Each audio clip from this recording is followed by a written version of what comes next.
Well, a warm welcome to Power and Electricity World Africa 2018. We're certainly honored to have the Regional Director for the International Electrotechnical Commission with us this morning. And I introduce Mrs. Eva Oduor. Welcome. Thank you. And it's a great pleasure for me to be here in Power and Electricity World Africa 2018. Good. Yes, yeah. Eva, very important. We'd like to understand what some of the core objectives are of the IEC and what you're planning to achieve across the African continent over the next 1, 3, 5 and possibly 10-year period. The IEC has, as an international organization, has a global reach of 170 countries. 99% of the population they affect, and 96% of electricity generation. The IEC is about business. People are either selling or they are buying. And those who are selling want to be sure that their products will sell. And those who are buying want to be sure that what they're buying is going to meet their needs. And the IEC is like the bridging point. They provide the standards and also the compliance, the system to those standards. The IEC itself, it's not the standards developing body, but manages experts from all over the world. Experts from the industry, experts from the academia, experts from the regulation, and they bring these people together so that they can come up with a standard that can meet the needs of all, and also taking care of the safety aspects for the users of these standards, of these Eva, products. would it be fair to state that you're almost a bit of an industry watchdog in the way, if we refer to the electricity sector, in terms of governing and making sure that the end consumer receives what they promised, and of course making sure that each and every supplier across the continent subscribes to specific international standards in order to keep themselves just and fair to the end consumer? Yes, you could say that we are the watchdog, but we are not the watchdog with our own rules. We are the watchdog with the rules that have been set up by the players themselves. So it's really about implementation. Yes, so you cannot just come up with a standard. You have to bring the people who are involved. You have to bring the people who are using it. You have to bring the experts, and the experts are from the industry, and yeah.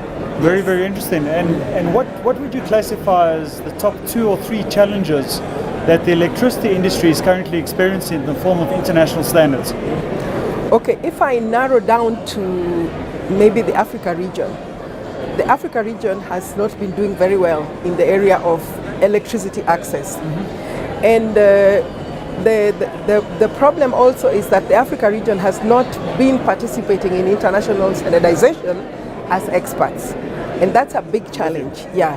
And when you think about it, we talk about 640 million people in Africa do not have access to electricity. Terrific. 640 million 640 million, okay, let's say 600 million people, but 640 million people do not have access to electricity.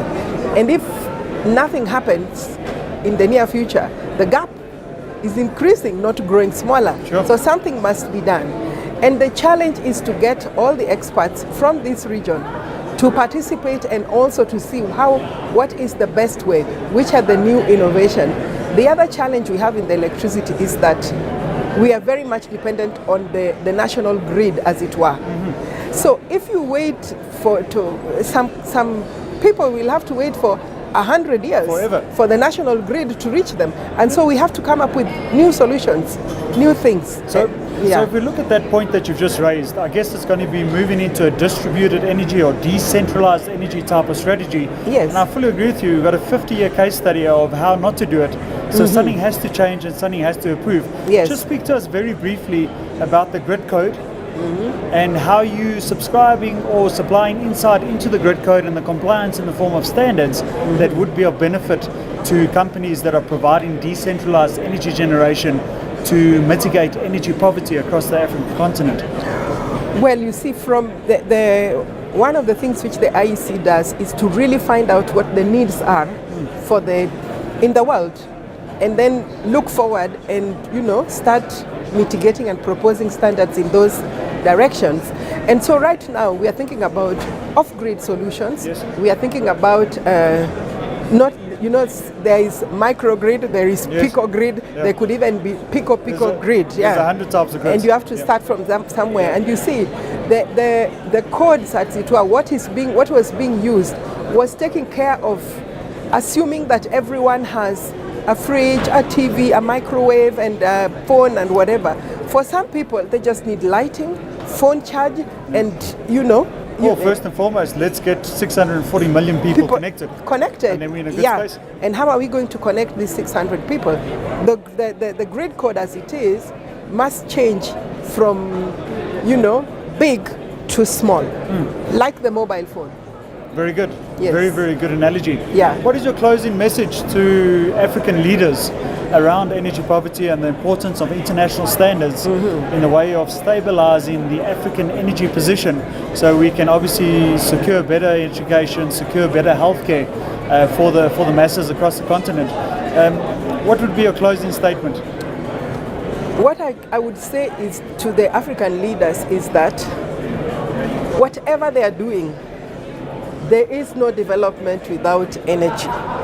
That goal number 7 of the Sustainable Development Goals is the key to everything. Without energy, there is no good education. Without energy, there is no good health.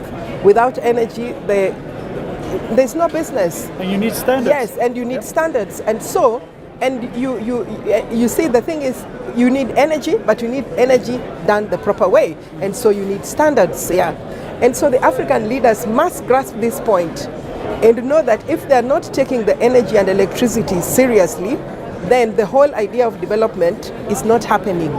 And so they have to take that seriously. Yes. Well, that is Eva Oduor, the International Electromechanical Commission Regional Director for Africa, sharing a bit of insight. We thank you very much, and thank you very much for joining us on the Tip of Africa.